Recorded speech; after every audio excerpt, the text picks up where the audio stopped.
Okay, so today we look at individualism, collectivism. Students may be getting sick of these. They seem to appear in every unit, but that's okay. It means we get to review them and it gives them lots of choice come exam time.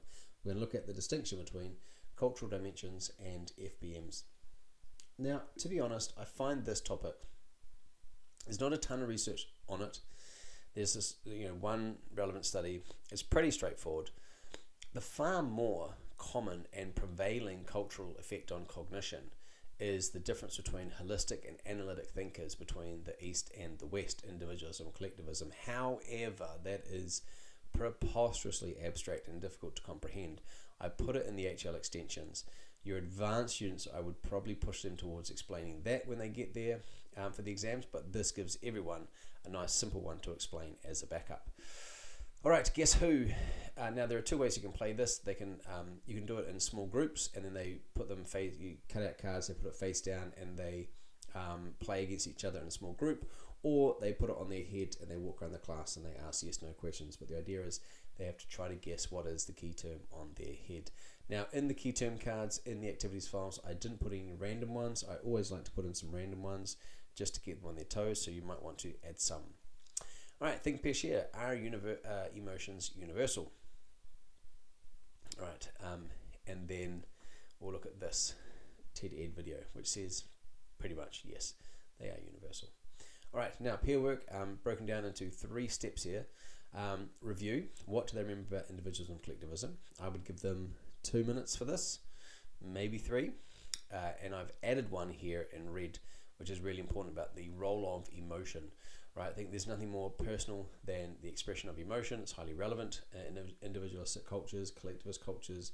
It's not as important, your individual emotions, as are the well-being of the group and thoughts and feelings of others, and especially negative emotion could be damaging, so it is discouraged.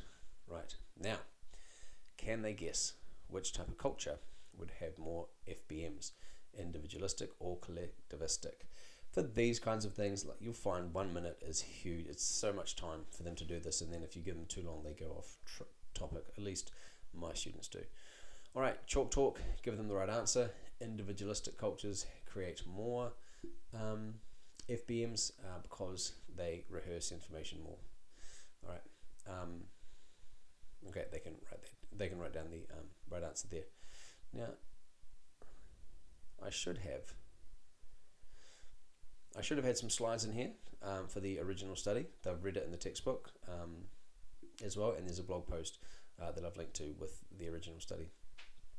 All right, they've got workbook notes to add. Now, when it comes to preparing to write an SAQ, here's they could, and if you have time in the lesson to do this, they could write about the study. That's, to be honest with you, that's why I didn't.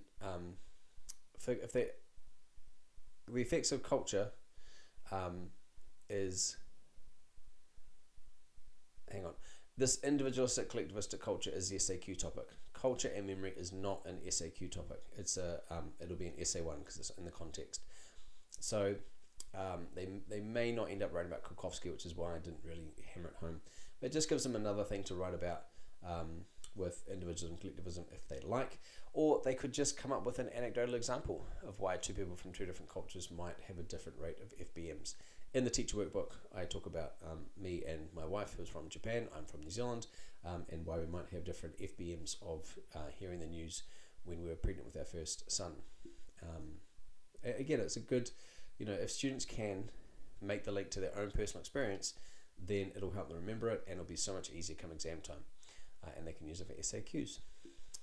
A really interesting short little 5-minute video with Elizabeth Phelps here for homework, and she talks about how they measure the reliability of flashbulb memories. All right, coming up next, cognitive load theory.